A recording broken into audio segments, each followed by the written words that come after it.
咁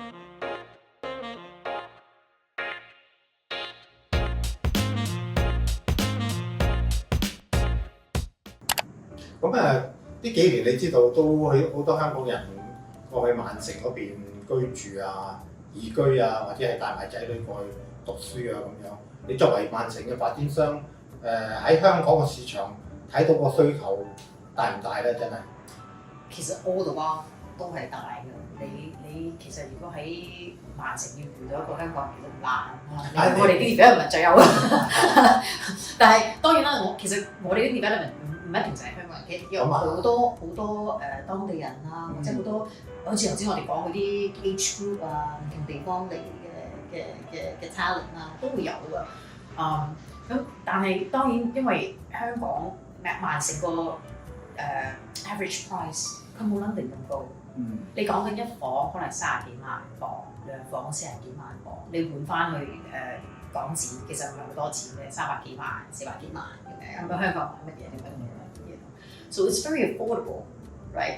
And then you get more space， 空間大啲啦，空氣可能靚啲啦，you know， 細啲，但係需要嘅嘢有，你好似張導頭先話，又要足球啊，你又要食嘢，都話係啦，有得蒲啊，有得 you know you happy there，you know， 你作為一個你住得好，食得好，瞓得好 ，you know， 哇 yeah。係。咁其實如果即係講你 Sellboy 呢個發展商咧，其實你覺得你哋嘅特點喺邊度咧？相比於你知曼城都好多發展商啊嘛，咁你哋嘅發展嘅概念係特點喺邊度？其實咧我頭先有同張導傾緊呢樣嘢嘅，咁其實點解我哋咁 special 咧？我哋喺曼城咧係唯一一個係我叫end to end 啦，即係點咧？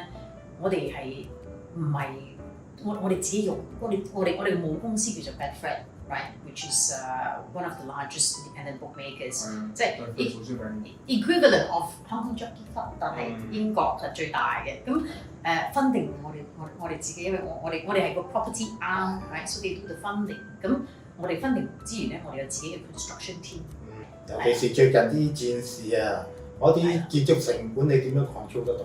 係咪啊？突然間油價加，嗰個人工費又加，你而家又話通脹咁你哋喺呢度有自己團隊，尤其是你喺呢一方面嘅管理控制方面係做得好好嘅。我覺得呢個好關鍵。即係等於你話曼城嘅馬會喎，或者係起碼馬會嗰啲叫做彩票部啊，你會唔會覺得佢冇錢啊？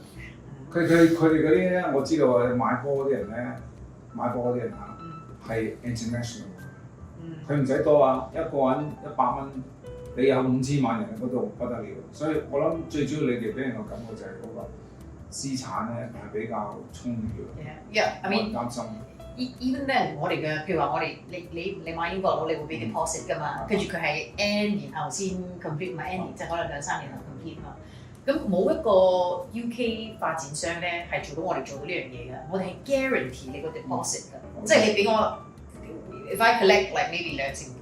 我呢個係我 guarantee 嘅，即係我冇公司去 guarantee 呢樣嘢。喺 UK 嘅 standard 係冇呢件事嘅 ，even you buy from 最大嘅 developer 喺 UK 冇㗎，佢個 law 就係要 minimum 10萬磅或 10%，whichever is lower。咁你如果俾係2成半嘅話，咁你嗰個1成半 extra 嘅係 at risk 嘅。會唔會你不如保證嗱？如果有咩事，你講1萬磅。就我俾你賭啊，俾你買波得唔得？I mean from 我哋個 angle， 我哋 angle， 我就係講翻我哋即係起碼個 guarantee 好 strong 啦。